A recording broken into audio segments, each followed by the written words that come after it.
Hey everyone, welcome to my channel. I'm Nani and I'm so glad you're here. Today we're going to talk about making decisions from the people pleaser inside of you.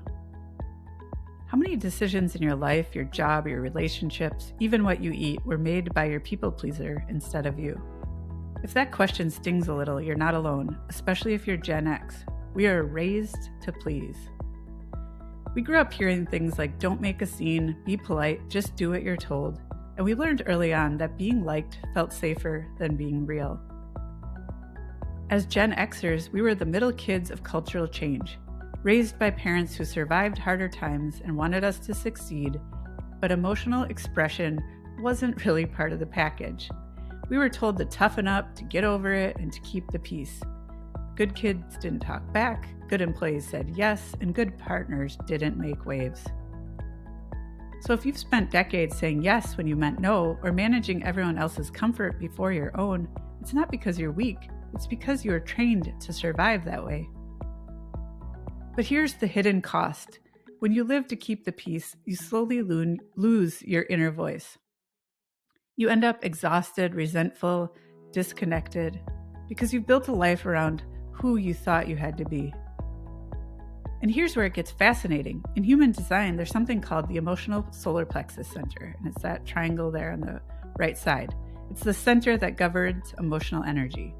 And if it's open or undefined, which means it's like not colored in or it's white, if your solar plexus is undefined, you actually feel and amplify the emotions of people around you. So imagine you walk in a room, someone's upset, and suddenly your body's like, oh no, let's make them happy again. Not because you want to, but because you feel their discomfort as your own. If that's you, if your solar plexus is open, you might have learned to people please to avoid the emotional chaos. You've literally been feeling everyone else's moods your whole life, and this is on top of the Gen X conditioning. Knowing this isn't about blame, it's about compassion. You're not broken, you've just been navigating emotions that weren't even yours. So how do you start reclaiming your decisions from your people pleaser and make choices that are actually yours? First, pause before saying yes. When someone asks you for something, take a breath and ask yourself, am I doing this to keep the peace or because it's true for me? Step 2, sit in discomfort. It's okay if someone else feels disappointed, frustrated, or uncomfortable. Their emotions don't mean you've done something wrong. It just means that they're human too. And number 3, rebuild self-trust. Start small, make one decision a day just for you. What to eat, what to wear, or how to spend an hour. Those tiny yeses add up to a life that's finally yours. The moment you stop managing everyone else's emotions, you finally have the space to meet your own truth.